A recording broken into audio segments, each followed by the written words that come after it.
Hey y'all, welcome to this year's season 2 of Justice. We hope you enjoy. Don't forget to like, comment, subscribe, and leave us a comment wherever you are listening to the podcast. Enjoy.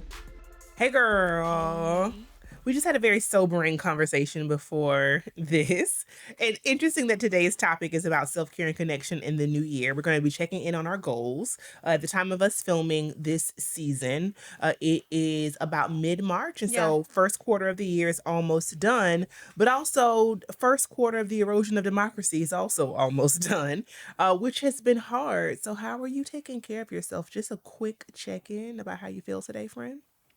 So, I am present Mm-hmm. and I am riding waves of presence and joy and fear and sadness. What about you?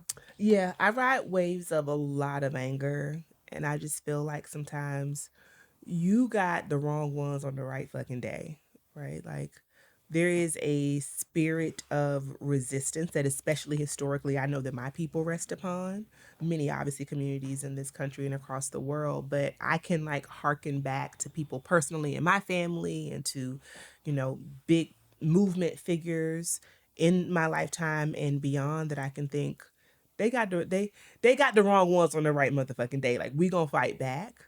And then other times I'm just in complete and utter despair, especially thinking about I have loved ones, my little brother who is trans and his friends came to visit and they helped us with our justice brunch. And to find out that they all are carrying weapons right now, just out of pure survival, is something that took me to a dark place very, very quickly. And so, in moments when there's so much going on around us, and we have to be present, we don't have to be completely like I think brought down by it all, but we have to be aware.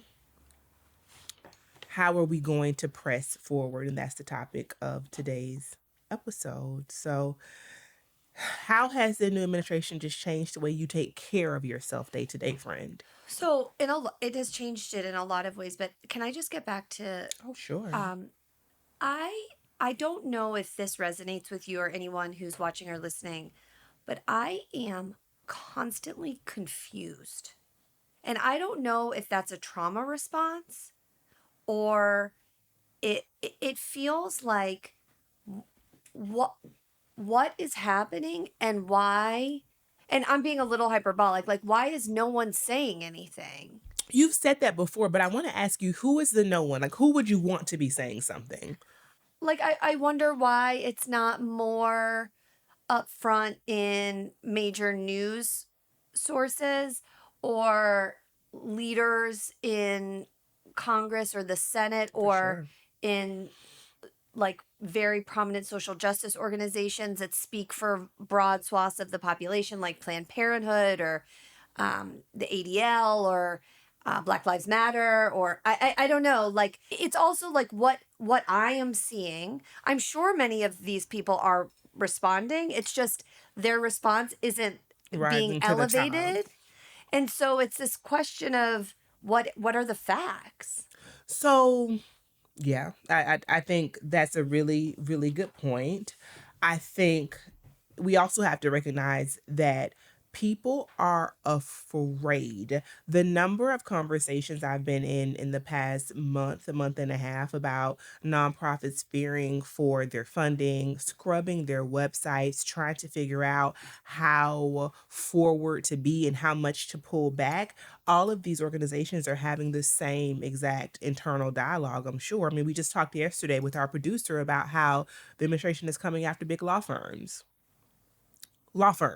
who represent clients who you would think would have nothing to do with what's happening right now. And so obviously members of Congress and agency leaders and nonprofits, they are shaking in their boots right now. And I think that is their biggest weapon that is being used against us is So fear. I just want to be clear when I say confused, I'm not damning anyone Oh, for specifically. sure. And I have a tremendous amount of compassion and respect for any leaders who are dealing with this. I think the confusion is kind of we have to kind of coalesce and respond. And there's just so much being thrown. So that's another tactic that's real. We don't know what to respond to when. I mean, how many executive orders did he sign on the first day? Like, we've never seen anything like this. And the system as it's currently designed is just not built. Even the judicial system, we know this, how long it takes for a case to see its way from beginning to end, from filing to actual the ruling. The same thing with legislation, the years it can take just to pass a bill. We do not have a system that is designed to respond to what's happening rapidly. And we don't have an on the ground movement either that's organized well enough to respond rapidly. It's so depressing. Friend, what is we gonna do?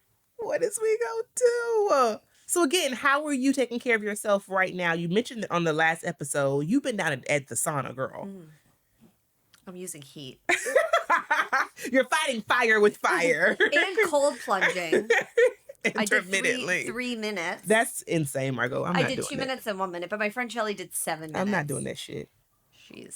Shelly's a beast. We love you, Shell. Feminine, amazing way. Shell is the bomb. Yeah. Okay. So I am like really dialing into joyful moments with people I love. I like that. And controlling what I can control. Period. Right? So being really intentional about seeing people that I love when I see them, you know, doing things that we love together or doing nothing. Yeah. You talked about that in one of our Substacks. I think in one of our Substacks. Was it the about just Joy and watching Resistance? just watching TV with friends? Yeah. That you're going to be doing a lot more of. What about you? Traveling. This is the time where I lean into my travel bag and go places that I love just because. Right now, if I could like curl up under my grandmama, I would, because that's like my safest space. And so I will be doing, probably literally and proverbially, be doing that very soon. I'm going to Florida for my birthday and just for like reset. Since January, we have been boots on the ground in our lives and our activism and just consuming all of the media and the bullshit that's coming out. And I just want to sit on the beach with a pina colada. Like you are my best on vacation. I'm my best. And I only have pina coladas on vacation. Same. Right? Because why would you drink it like down at the bar? Or like in your kitchen. It would feel... Make me a pina colada Actually, today. I mean, why not? But it just feels a little out of place. It's also so indulgent. It's so sweet. And Right. I'm not 9 a.m. I need some scrambled eggs, scrambled soft, and a pina colada. Let's get this thing started. So that's going to be my life very soon. So traveling, and also traveling like small trips, right? So my fiance's family is not too far away from where we live. It's about 2 hours away. And so we'll be seeing her family soon. So being surrounded by people that I love, same, for sure. How has the new administration, or this new year, I guess, like, I don't want to say it's the new administration, this kind of new phase of history, impacted your relationships? Oh my gosh. So there are times when with my partner, I mean, we can sit together and watch the news and digest and dialogue about it every day. Like our kind of practice had been in the morning, we'll have coffee, we'll watch Democracy Now! And we'll talk about it, or we would scroll through the times on our phones and we would talk about it. And now I don't have a lot of capacity for that. Like consuming news and media in the same way just doesn't feel safe. It doesn't feel good. It feels like a doom scroll a lot of times. And I'm just not into it. And so we have had to find different ways to, number one, stay informed, obviously, but number two, to spend that quality time together, because just a loop of CNN in the background, that's not our ambient noise anymore. It's not. Like every day you feel under attack, and it's not good for our nervous system, especially because we're still trying to figure out, I think, as progressives, how to fight back and what the battle looks like. We have no playbook that's still being formulated. And without that, without strategy and organizing and movement building, I feel even more overwhelmed, and that's not helpful for me. So that's number one. I talked about in our Substack too, the last piece that I wrote on joy and resistance is that I'm really fighting off any type of incentive or expectation around assimilation. And I fought back from those spaces for a very long time since I kind of became aware of what was happening to me and how I was being groomed. But right now, any space that I cannot be queer and black, I don't want no parts of it. I'm not policing my behavior. I'm not tone policing. I'm not code switching. I ain't doing none of that. Fuck that. Like I'm being 100% me, as a like micro tool of resistance, I believe. But what about you and your relationships? Um, I think there's a lot of similarities. I think one of the things, and we've talked about this, that particularly with my relationship with Josh, that's been hard for both of us, is that and I'm going to say this, and you're going to say, well, obviously, Margo, but we respond to things at different times. So sometimes, I'll come down and I'll be like, it's over. Like what? And and he'll be, like doing something else or working or cook, making the kids lunches, and I feel not seen. Right. Yep. And then other times he'll have that same experience with other Yeah. sets of facts. Yeah. And I'm like, I thought you were fine. Like we moved through that fear yesterday. And you made a good point when I was sharing this with you that maybe it's a good thing because we can support each other. I think the hard thing is like what do you do with that fear?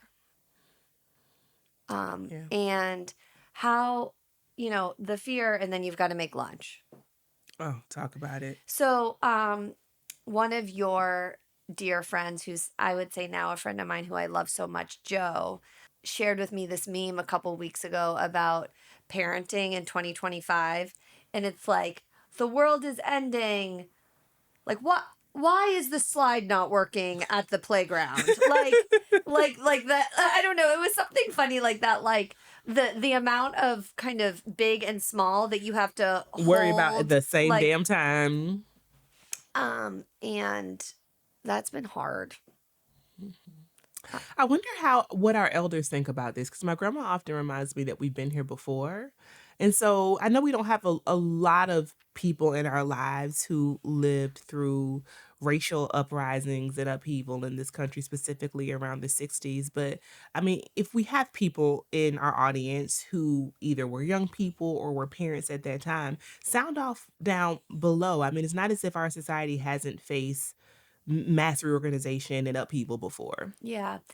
So I would love to hear from our elders. I know my parents are terrified.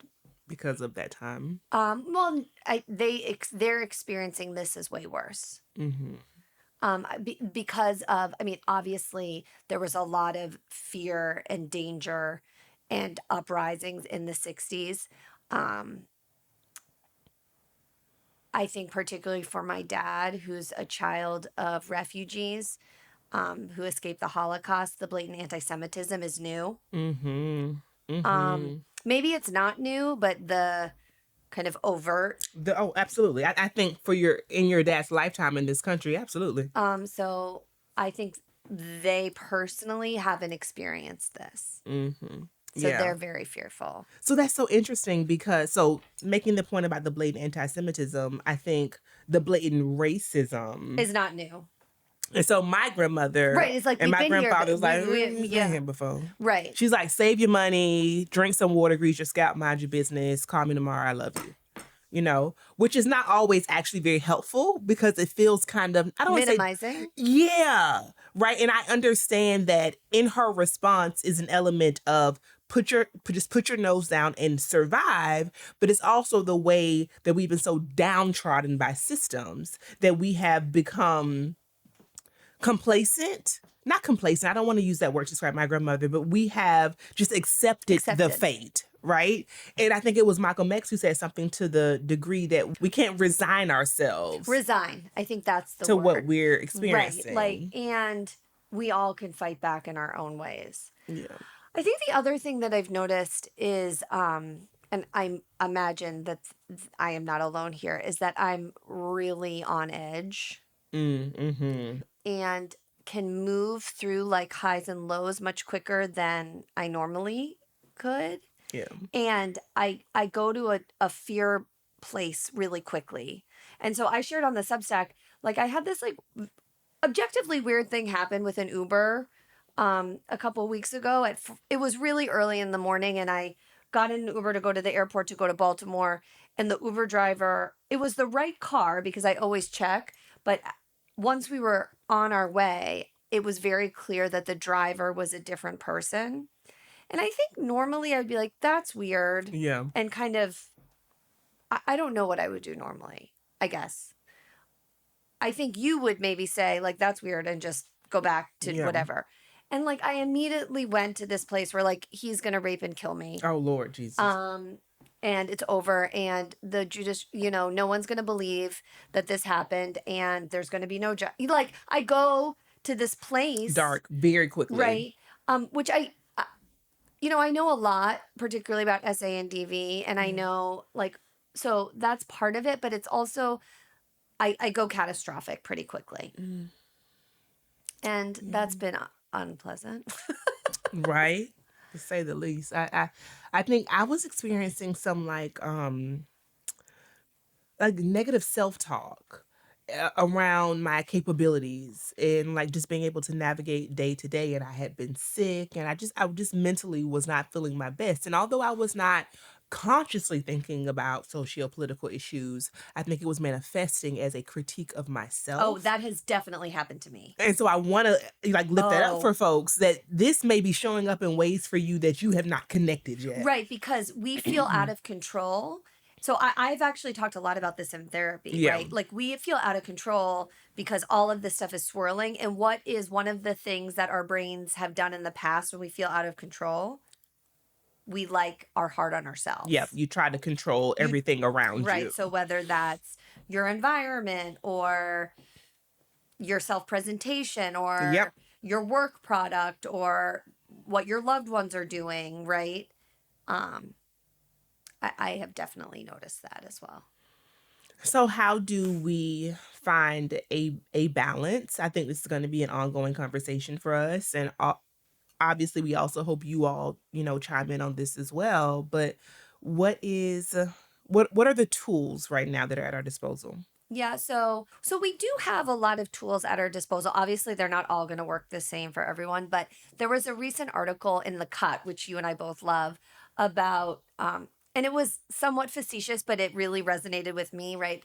With Trump won, many of us kind of like protested and got involved locally and kind of really engaged in efforts to shift the political climate through activism and our voice and whatever.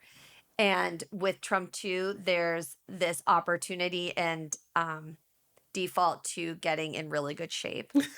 Like, so it was like Trump 1, we act like we're activists. Trump 2, we get swole. Well, you got to fight back. So it's obviously facetious and it is not about aesthetics, but movement in community, whatever, maybe that's a walk with a friend or a bike ride or going on a hike. Just kind of planning for movement has been really helpful for me. Yeah. I am enjoying just talking to people. I talked about, I think, season 1, just putting my phone down and having conversations with folks on the train or at the bar or, bringing in this idea of connection, which we know has been a goal of ours for the year. Calling friends and just chit-chatting. I don't think I'd realized, since I've been in this season of like growth for my business and entrepreneurship, how much I just don't just call people to chit-chat. I don't love being on the phone. That's not going to change about me.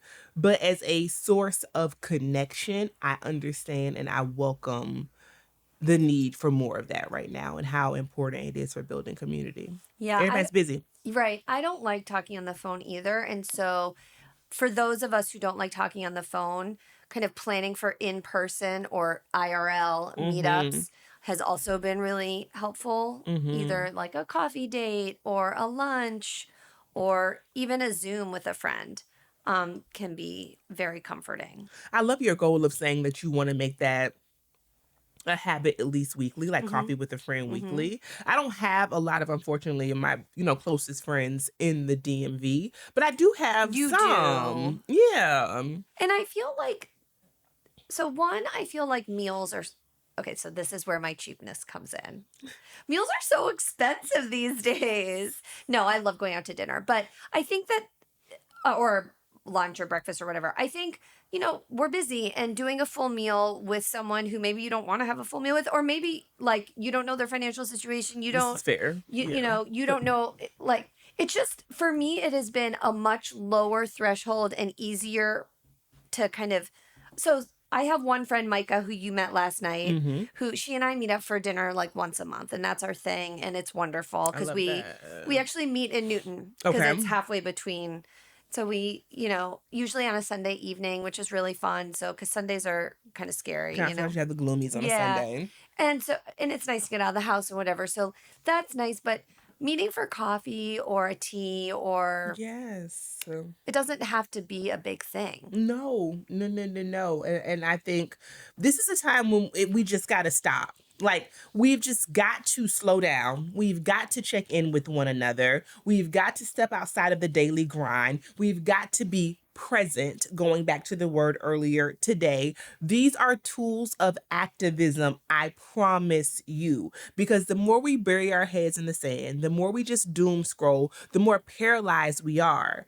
We have resigned ourselves to the current conditions. We have got to have the most radical imagination we have ever had in our lives. What is the rebuilding going to look like? What is the current structure and building going to look like? I can't do that if I'm burning the candle at both ends. Yeah. I also think that being still alone, Yeah. which is very hard for a lot of people, Amen. um, is an act of resistance insofar as it necessitates that we confront what is actually happening. Mm. So it is really like doom scrolling is also just it's horrible, but we're just like always distracting ourselves, like email, text, blah. I mean, I do it just as much as anyone else. Oh, yeah, for sure. For sure. Everything's always pinging around us. Right, pinging or like this task or that task, and sometimes I just force myself to just sit in my bedroom by myself in quiet. Mm. That just sounds so delicious. You know, I got this new bed. I told y'all about. Yeah. I got this new bed. I can't stop talking about it. The bed is so sexy. I love the bed. I'm gonna do that. It's actually so it's interesting. It's really hard it's not that fun. To sit by yourself. I mean, I love being by myself. Yeah, no. But just to sit in silence without distraction. Yeah, I mean that's. I don't know if you're actually meditating, but yeah, meditating is very difficult. Right. But really important. Of course. Yeah, I mean we are constantly in a state of, I think, dysregulation. Like our nervous systems are all over the place, I think, collectively right now. So the other thing, this gets me to my other thing that I'm doing, which it goes back to control what you can control. Obviously, you can't control your mental health. We know that. And you can't control necessarily all of the parts of your environment, but you can control some. Mm-hmm. And so I'm being really diligent about, I mean, I've said this before, right? Like you have a king size bed, I focus on sleep. But like really trying to get a good night's sleep, to eating well, to drinking enough water, Mm-hmm. because I feel that if we're all so burnt out, how are we going to resist? Mm-hmm. No, 100%. I think that's a strategy, once again, that has been used against us. And so, look, we're not going to woo woo our way out of No. this, but that's not what I hear you saying No. or what the topic of this episode is about. But as Audre Lorde said, caring for ourselves is not an act of self indulgence, it is political warfare, especially for marginalized populations in this society. And I don't know about you, Shai, but people aren't doing well. Hell no. Right. So, like, yeah, what's going on? Like, obvious. But, Yeah. like, even before that, people are struggling. I found, myself included, but like people are really short tempered, or there's like a lot of friction, or people, I don't know, people aren't doing well. Everybody hates their job. I don't know one person who either is a business owner or works a 9 to 5 who isn't struggling in some condition right now as it is related to their form of employment labor or earning a wage. There are very few people who say, when I wake up every day, I love everything about my life, from my relationship to my job, to my car, to my diet, to my size, to my weight. There is something to be critical of or to critique ourselves about every single day. And that was before January 20th. So there's something interesting because we've had this conversation in a different frame and a different time a couple years ago around injury and illness. And this idea of when you're hurt or sick, it's really easy to focus on what is going wrong or what your body can't do. And how powerful it was for both of us to shift the focus to focusing more on what we could do Yeah.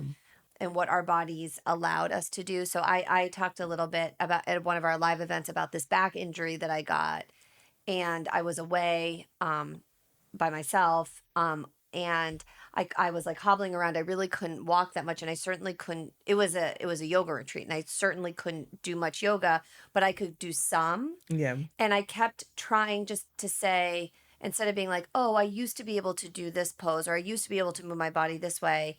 Look what my body can do now. Look, and it was forced. But still, that reframing is Right. necessary. And so I've been trying to do that in my life. Like, all of this is going on, but like, look, I still can go on a walk. I mean, it sounds so stupid, but I still can take my kids to school. I still can, not in a way that hopefully those things are going to go away, but just that there is some normalcy. Gratitude is a very important practice. Always. This is my Brene Brown speaking. I think it's just important to recognize where we are, and we cannot change the current conditions in our personal lives or social-politically without saying, okay, we're grateful for these things. Now, how can we expand them and create more equity, and in our case, personally, more stillness, to welcome better things to come in the future, hopefully. I think for me, the other thing that I think about is what pleasure looks like right now. Obviously, intimacy has been one of our conversations this season, but pleasure also for me looks like getting in bed at 7, 8 p.m. and having all of my journaling supplies around me. Like, I have my little it's so funny because you and my little brother were at my house, and I have a Louis Vuitton cosmetic case, and I said, it's not cosmetics in there. What do y'all think is in there? Journaling stuff. And you both said it at the same time. I was like, don't act like you know me. So I take that to my room with my journal and my planner, and I have my stickers and my little cloth and paper tweezers. And my partner's like, okay, here you go. Like, here you go in your happy place. Damn right. I'm everything has stopped around me. I probably have a YouTube video or some music going in the background. And I don't know what I'm doing. I'm just playing in paper and the things that I love. And it's so simple and just so fun. It calms me. It's self-soothing. What kinds of things do you write, like to-do list? I don't. Yep, I have an A5 size agenda. This is on my planner nerds. An A5 size agenda that has inserts. So at the end of the day, I'm going to check off my to-do list. I'm going to figure out what I need to plan for the next day. I close the agenda, and then I go through any one of my 5 to 10 journals that I'm using at the time. I even have a little printer, so I'll print out pictures from the day sometimes, and I'll stick those inside, trying to get a little bit more analog with my memory keeping. I will write a list of affirmations. I've been really disciplined this year about actually writing a vision in the same statement every single day, the same 5 things that I'm manifesting every single day. And I also have some guided journaling prompts in 2 of my journals. So I just kind of am loose. I give myself a chance to do whatever I want to do for that Do you day. have your phone around? Unless I'm printing a picture, no. And so how do you know? I'm asking because I'm honestly interested because I struggle so much with journaling, and I really like it, but then I stopped doing it. How do you know what's on your agenda without looking at your phone? So I've already done that. So every single Sunday I plan for the week using my phone or the calendar on my computer. With your journal. Exactly. And so I don't need that again like on a Wednesday because I already know all of my tasks already because I've written them out. And do you put your meetings or just tasks? Tasks and meetings. What if that changes throughout the week? Then you just migrate to the next day. So every task has either No. What if like you add a meeting that wasn't there on Sunday? Oh, well, I try to add it at that time. Okay. Yeah, so that I don't have to use my phone consistently. Definitely not at night. This is a phone-free Yeah, zone. no. That's Yeah, amazing. we're analog. That's beautiful. 100%. So just like a very practical sense of self-care and really pouring into the things that I love that no one else has to understand or find as much joy in. It's just for me. It's just for me. And I also don't like to have my phone around M because my first impulse, because I document so much in my life, is let me show people this amazing thing that I'm doing. And I have to remember, no, because some stuff can just be for me. I'll share it if I'm really pressed to do it. I've shared journaling or planning videos on YouTube before, but not consistently because that shit is just for it is just for me. That's beautiful. Thank you, friend. And that actually brings me to our sponsor for the day. That was not a planned segue, but it's a perfect time to bring it up, which is Cloth and Paper, which we love them both, right? Yes, I love them. So a great stationery and planning and journaling company. They're based in Richmond, Virginia. Their owner is a Black woman. So She's you know amazing. how we feel about Black owned and woman owned businesses around here. I have had their monthly subscription box for at least 2 years, maybe 3 now. Amazing. And it's the only mail that I love to get, goddamn. Like the day my box comes, which is usually around the middle of the month, is a good one. And each month has a different theme. They've had months that are focused on your reading list, for example. They have a month coming up that's going to be focused on wardrobe planning, which I'm excited for.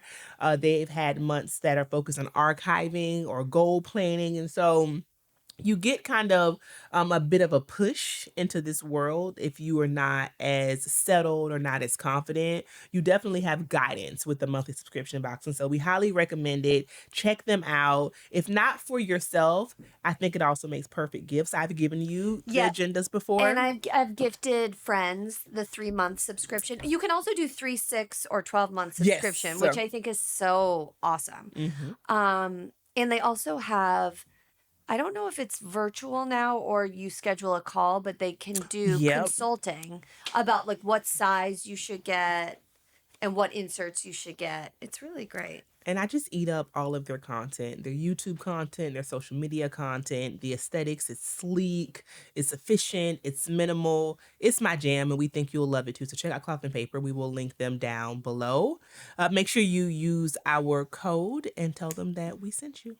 I also think, you know, this we tell children this all the time, but I don't think we tell adults this enough, that asking for help or asking for support is just part of life under the best of circumstances. It's very I don't know if acceptable is the right word. Like it is totally appropriate For sure. to need more help right now, whether that's emotionally, mentally, physically, Financially. logistically, Help with elders or with childcare. transportation, food. I mean, right, we've talked about this. Like the fact that food is just so unbelievably expensive right now is adding a whole nother layer of stress to many individuals' lives. And you know what just came to me too, Em? It's like we be acting like we didn't live through a whole ass pandemic with hundreds of thousands of deaths in this country, many of our families impacted by it directly. And so many of us, we never quite caught our footing post the pandemic. And now here we are under an authoritarian regime. Like, Earth is ghetto. What is like the human experience right now? And to just assume that everyone should be fine all the time is part of the violence. Hey, come on, violence. You better enter that into the chat. Like that's the part that I think, has been confusing to me, right? Because it's like, wait, this response or this feeling feels appropriate given the circumstances. Yeah. Why am I expected to be quiet or just show up or not say anything or not bring this into this environment? Yeah. This is fucked up. I'm having a hard time not talking about it and making certain parallels to just small everyday things. And I don't mean to be the person that's like the Debbie Downer, but back to how I'm like, how my relationships have been affected. I have a very low tolerance for spaces where I can't like just openly speak about the conditions that we're experiencing right now. Because back to your point, this is fucked up. And I'm not going to deny that because it is not politically correct to talk about politics. That's crazy Yeah, to that's me. crazy to me too. I mean, I think that is one of the affirming things about our community. Yeah. Like, even if I'm sure I know there are people who have differing views around certain aspects, For sure. as we would want. For sure. It feels like a community that can hold the duality of the lived experience in real life. Yes. And we have to be able to have hard conversations. If not now, when? I don't know when else that is going to happen. When are we going to create a model around courageous conversations? When are we going to be able to disagree with love? Everything is so completely polarized. I think the way to fight that is to be able to call a thing a thing. So we're pushing forward. And we hope that you all are enjoying our Substack. What are some of the topics we've talked about lately, friend? We've talked about some of these, not specifically this, but we've talked about.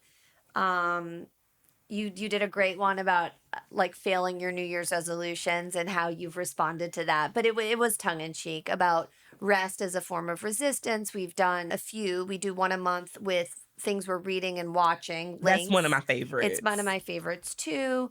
I've done one on anger, which goes back to this point that we've been talking about kind of how we're told to show up and what's appropriate, and how being angry or upset or fearful is an appropriate response, and being able to share that is authentic, and being authentic is not a bad thing at all.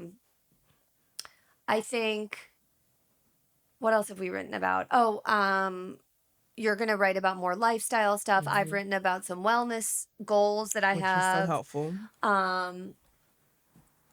Yeah, I think it's offering us another space to kind of go deeper in longer form content. That it is audio because we read it, but also is just writing. And if you miss us between seasons, you can always find us there, and of course on social media. Absolutely. So thank you to everyone who is supporting us on Substack. It's how we produce the podcast.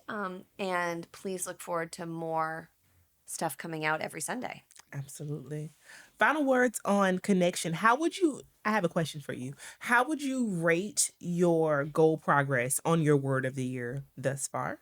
Which was connection. I think I'm doing really well. Give it a percentage, dude. Like 91. Only you would say 91. What would you give yourself? No, I'm just saying, I don't know why you didn't say 90. Why you said 95? Why you said 91? It's like an A-. Oh, okay, fair. What about you?